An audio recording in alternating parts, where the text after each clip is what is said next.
Then, now. So, during the Paleolithic age, it covers a long period of time. Yes. It covers a long period of time. One of the achievements during the Paleolithic age was introduction of language, or language was started. And the Mesolithic age can be considered as a transition period. It was a transition period. And during the Neolithic Revolution, many things were achieved. We can tell the achievements of humanity during the Mesolithic Revolution. Yes, they started to use different tools. These tools were very important for production, as well as for hunting, for gathering. So this was one of the achievements during the Neolithic Revolution. And another? They also started domesticating plants and animals. Yeah, they started farming. Farming and domesticating animals and plants. Different animals and plants were domesticated. Any other? Okay.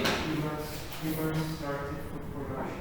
Yeah, this farming leads to surplus production. Also, one of the things that was happened during the Neolithic Revolution. They started settling in one area.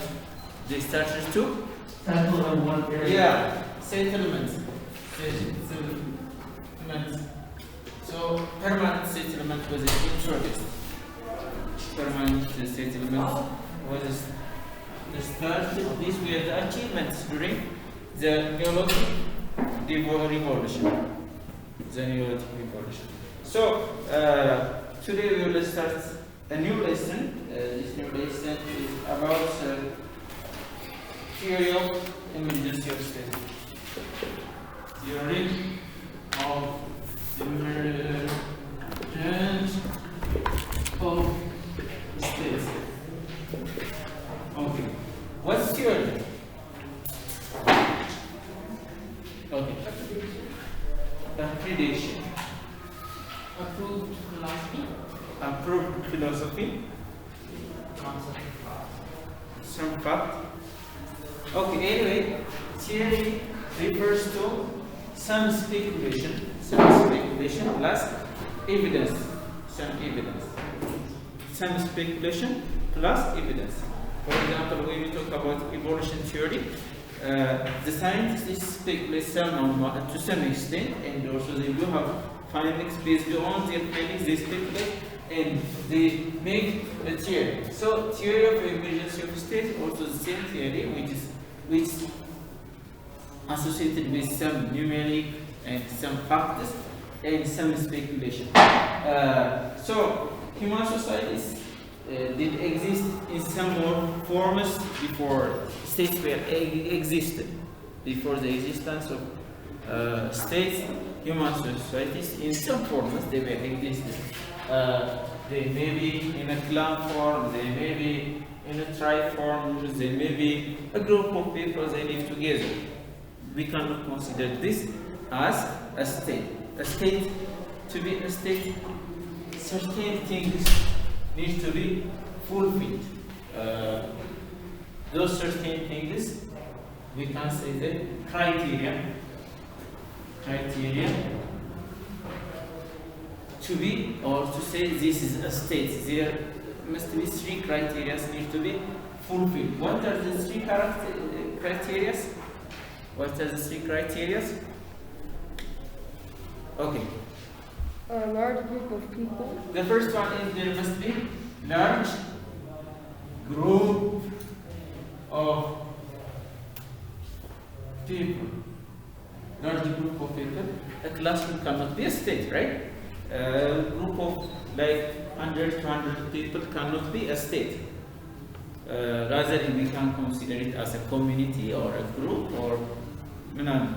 But criteria to say a state there must be large group of people. The second criteria second criteria from this group, please. Okay, cut this. Government. There must be government. Government is a machinery of a state. A machinery of a state. When you say government protects citizens, and also when citizens are not abide by the law that was stipulated by the government punishes those people. So government is one criteria to say a state, or a state. To be a state, there must be a government. Yeah, certain well-defined territorial area. When you talk about Ethiopia, for example, Ethiopia share a border with Sudan. In this area, it's demarcated snow, or with Eritrea, it's demarcated snow. So there must be a well-defined territorial area. There must be territory, because if there is no territory, as the winter and the citizens will go out without permission, and also it will affect the stability and order of the people. So these three things must be fulfilled to say the state. As I said before, the first one is large group of people. There must be a government and also a well-defined territory. These are the three things or criteria for a state. But how do you think state was formed or started or emerged? How do you think state emerged?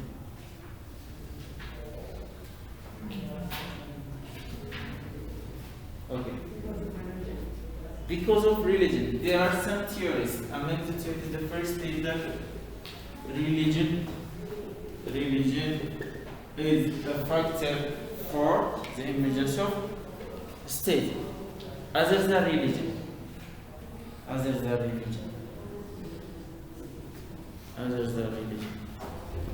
think the government itself has a role to play in the creation of state and the emerging of state. As in, for example, okay, if there is already a large group of people in a certain place, and then the government comes over and then starts making new rules. Yeah, but how is that government? How is that state emerged? The government came after the emergence of a state, or they merged together. Actually, since it's one factor, they merged together. Okay, the other one is markets. Markets are the reason for the emergence of state. Look, religion, when you say during ancient time, people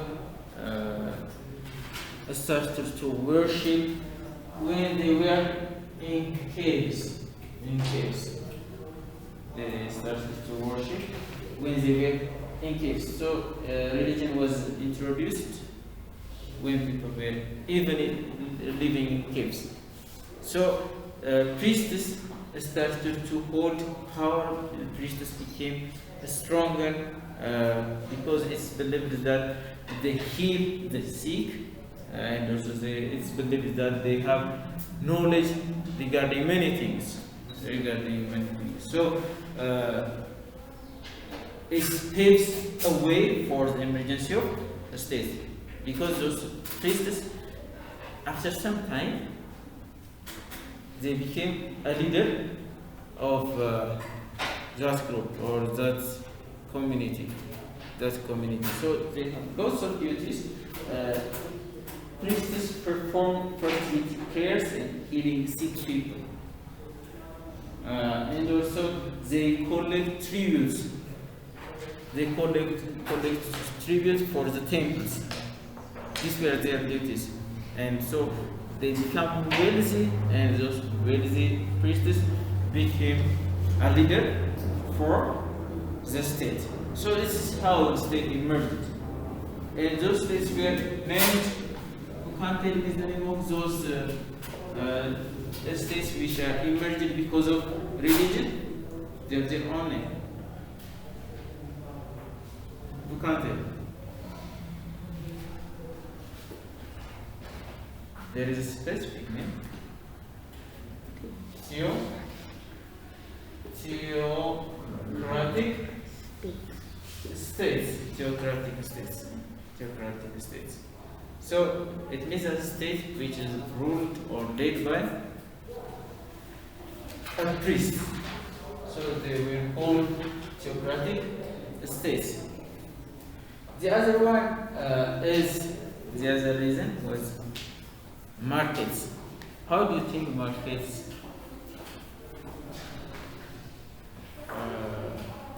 became a reason for the independence of state? Kadus is my A-star student today. He's a participant, excellent. When people used to buy and sell, they formed together, started using the same language and the same government. Excellent, excellent. For example, most of the markets during ancient time were local markets. A market can be classified into two, local and long distance trade markets. These local markets,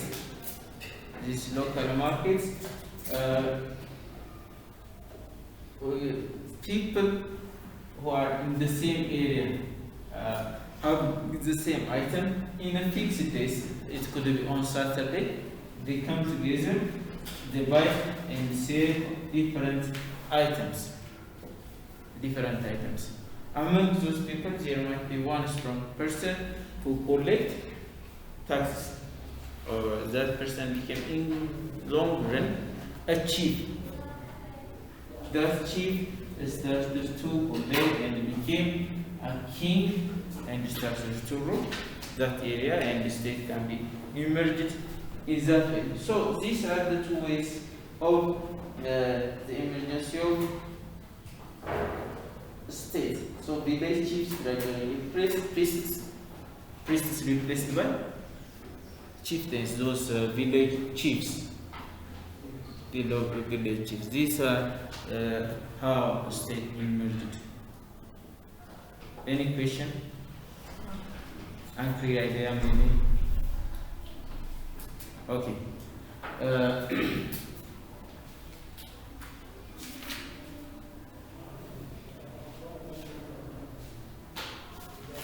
Okay. Emergence of states in the Ethiopia region and the Horn of Africa. So, as we have said, the states in Ethiopia and the states in the Horn of Africa emerged following the same route and the same reasons. They have the same, because of the same reason, because of religion and because of markets. There were ancient states in the Horn of Africa.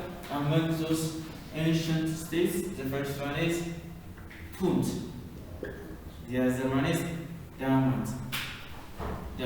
These are historically known places or known states in the Horn of Africa.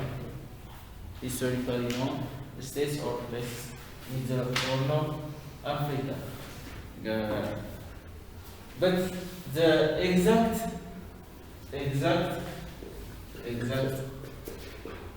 location of Punt is known. Is that true?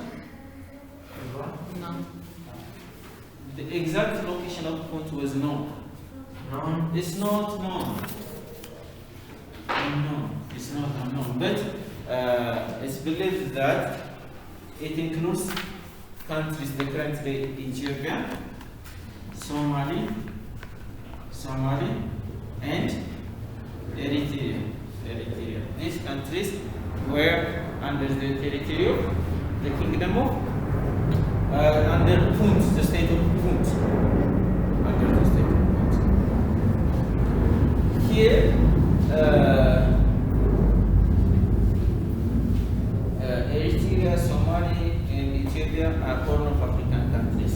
And also, in some ancient Egypt writings, it's found that the Punt had trade relationship with Egypt in both ways. In both ways, I mean, through the sea and inland trade relationship was there was inland and sea trade relationship between Punt and the ancient Egypt. Yes. How about Djibouti though? Actually, Djibouti was a part of those countries. It's a Horn of Africa, but Djibouti is a small place, and also I believe that there were no inhabitants in Djibouti during those days. Okay. So it was like before Djibouti. Yeah, before Djibouti, we can say that. Mm-hmm. So Ethiopia and also Djibouti is a part of Somalia. Most Djibouti people are Somali language speakers, and are part Somali language speakers. So Eritrea, Somalia, Ethiopia. The other thing, there is another state which is historically known and considered as one of the first emerging state in the Horn of Africa. That is Damat. So Damat, its location is believed in Ethiopia. And north of the town of Aksum, north of the town of Aksum, and also many writings, relatively many with font, different literatures were found about Damat. Among these, it's written that the rulers of Damat, they use a title called, who can tell me? They use a title called, okay, Mukari.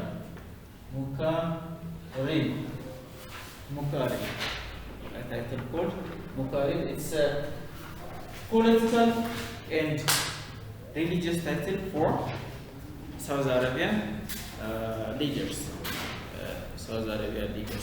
So these were the ancient states in the Horn of Africa and in Ethiopia.